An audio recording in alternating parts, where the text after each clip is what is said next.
Today we're going to review Pepsi Probiotic. And maybe it's because I'm old. Or here, let's do another thumbnail shot. Maybe because I'm old. I don't know. Pepsi Probiotic. I wanted to try it. Turned 41 this year, and you start to feel guilty about drinking pop and some of the other drinks out there, monsters, and you hear horror stories of widowmakers and other things of that nature. Plaguing people and cancers, so you're always health conscious, especially, as the gray hairs setting in. You're always trying to be a little bit more health conscious. You're like, oh shit, I'm getting closer to the grave. I better slow down a little bit. I better start taking care of myself. Get the compression socks. So I started try the probiotic because I thought, okay, I won't feel so bad drinking a probiotic pop. It's my medicine. Boy, that's exactly what it tastes like. Medicine. If you enjoy NyQuil, it's a great comparison. Maybe it's just this flavor. This is the prebiotic cola cherry vanilla, the cherry vanilla, and on there it is 30 calories. See if I can get that camera to focus on there. Wouldn't that be neat? Come on, come on, come on. Nope, it won't. Okay, 30 calories with 3 G's of fiber, total sugar of 5 G's, and 35 mg's of sodium. Total carbs is 6 G's of carbs, though, and saturated fats, 0 G. And it's got cane sugar, soluble corn fiber, caramel colors and natural flavors, phosphoric acid, stevia extract, whatever the fuck that is, and caffeine. It does have some caffeine in there. So it was not too bad. If I had to drink something, it's better than tea. I hate tea, but it's better than tea. But I would not drink it. I actually refused it and dumped the rest of this down the drain. I'm not even going to try to do a taste test online here. I'm like, oh, well, I'll try this one and then I'll do a real taste test online. But no, you guys aren't worth it. Sorry. You're just not. It's nasty. If you want to try it, go try it. It's not worth your time. This one cost $1 just to try it out. And it's I wish I had my dollar back. I really do. I really do.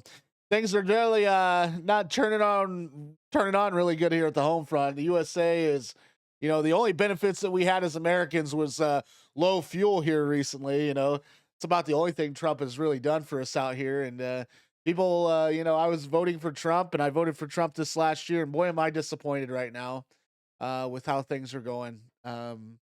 He is so disconnected from the American people. And it's just a crying shame right now. I was a Republican supporter, and I just can't get behind all these things that are going on with immigration and the war in Iran, and he's just not doing anything for me. Bottom line, he's doing everything for him, patting his pockets, patting his buddies' pockets, and doing nothing for the American people, but raising the prices of everything.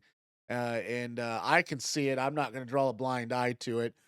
Yes, I do think he was a better selection than Kamala Harris, but I think that was just what was fed to us and how it was set up. The deck was stacked against us, and we just did not have a great candidate. And it's sad that this guy is there, and I supported him on his first time up. This time, I can't get behind all this. It's American is a mess right now, and we are so divided, and it's so sad. And I hate it. I hate it. I really do. But on that front, I just hope we can find somebody that's worth running after he's done. Maybe it's a JD Vance. I hope he's not too brainwashed. Maybe he would be a good selection, if he's not too brainwashed. But that's neither here nor there. I saw Jackass is coming out in July too. I was seeing the previews of it and listening to Bam Margera continue to cry. Uh, it's pathetic. Like, be responsible for what you did, dude. Like, well, I'm not doing any stunts. No, I don't care. Like, the drama that they brought into it was just crazy. And saw an interview with Steve-O the other day where he's like, I hope fans aren't disappointed that, a lot of this is going to be pre-recorded stuff that we've done in the past that hasn't been released too. So I don't know. We'll see what that's all about. That would be kind of neat. And but obviously they're recording right now. to debut in July, which they're editing. It must not take very long. I mean, it's pretty much common sense. I mean, they do some crazy stuff. They probably don't need much editing or any special effects. That's for sure. Maybe some slow motions and the beginning cut intro. You know, there's not a whole lot of editing that probably goes into a Jackass film because it's just short clips of them doing stupid shit. But I honestly thought Johnny Knoxville said it was going to be the last one, which is kind of sad, and it might be the last one for him. But they brought on a bunch of new crew members and stuff like that, and I just hope that it can just live on. It still needs to live on, in my opinion. Keep breaking them. They're funny. They're off the wall, and nobody else is going to do that kind of stuff. So keep entertaining us that way. It's its own niche, a niche that I really do enjoy watching. It's kind of funny to see all that they've done over the years. I know I need to grow up. I need to grow up. I need to grow up. And I don't know if you watched the Johnny Knoxville fucking podcast on Rogan, but holy shit, that was terrible. Like Rogan clearly hates Johnny Knoxville, and I don't know if you know much about what Johnny Knoxville's doing right now, but he took over the old spot that Rogan used to do on Fear Factor. So now Johnny Knoxville is the new Fear Factor host, and it seems like Rogan just he he drilled Johnny. I just didn't think Johnny Knoxville felt that welcome, and I didn't think that Rogan found him all that in talented or even professional. You could clearly tell there was a tension in the room that was just way off, and very interesting. And I've been listening to a lot of Rogan here lately, and listened to his Miranda Lambert one and the one with Bernie Sanders. And Bernie Sanders had some really good points just about how bad it is for the American people. And I have never been for that man my entire life, but man, he hits some really strong points. It's really hard for a family here to get started out here in America. It's almost impossible. The American dream is absolutely gone. Absolutely gone. Back in the day when $27 an hour was, the premium here locally where I live, and a machinist was the top dog spots here in factories, and now it's nothing. That money's nothing. I'm watching them struggle to make a mortgage. The top paying position here where I live is struggling to make a mortgage, along with a car payment and stuff, paycheck to paycheck. It's just not feasible with the interest rate where it's at. It's not okay. And where inflation's at, where, for instance, you take a house that in this area that was bought for $100,000 is now 13 years ago, you bought it for $100,000. It's now worth 282,000. And he just had to fell victim to that. He had to buy a house recently. He paid $200,000 for it at 6 something percent. You just can't do it. And it's not helping. That 6% is another $400 a month.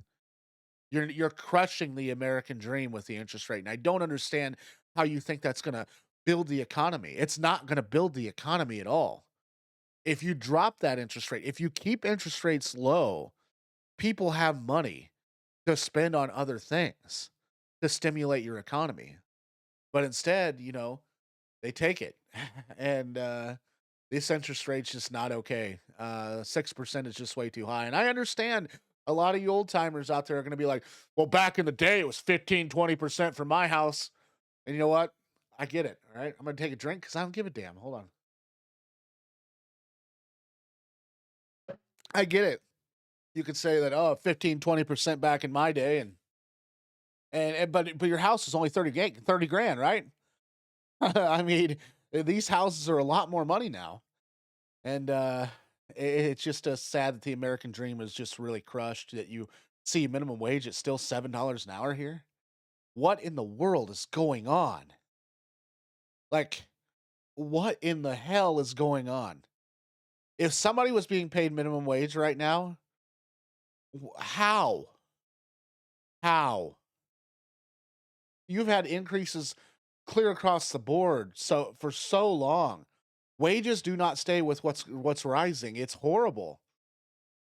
Think about an old timer that I was friends with when I was growing up. How he retired like in the 70s, and by year 2000, think about all of the increase in prices that that guy has to absorb when he saved for this back in the day when he was making $2, $3 an hour. And now in 2000, everybody's making, you know, 17, $18 an hour. And back then he was saving with $2, $3 an hour. How does that make him? He struggled. That's not fair. Inflation is too much. It goes too fast over a short period of time. Within 10, 15 years, you know, inflation is through the roof and the wages don't go with it. So when somebody retires and they're not making wages anymore for the last 20, 30 years, you're going to have to save for inflation as well. I mean, you're just stacking the deck and then you push the date of retirement further and further and further from Social Security. It's just you're just stacking the deck against people and it's really sad that it's gotten to this level, and I could ramble on and on about this. I see it multiple times with the elderly being taken advantage of in this nation, and it's a disgusting. You know, somebody can work their entire life and have land, a house, and when they go to the nursing home takes it all. And I understand wages have to be paid there. I get that. But just take a man's $100,000 house in 1 year of you taking care of him. What in the world is going on? Like $100,000 a year or something? It's so expensive. Healthcare, nursing home care is so expensive, and it just and the list goes on with prescription drugs too. But see, I can keep rambling on and on. I gotta stop. Anyways, thanks for watching. Stay away. Have a good one.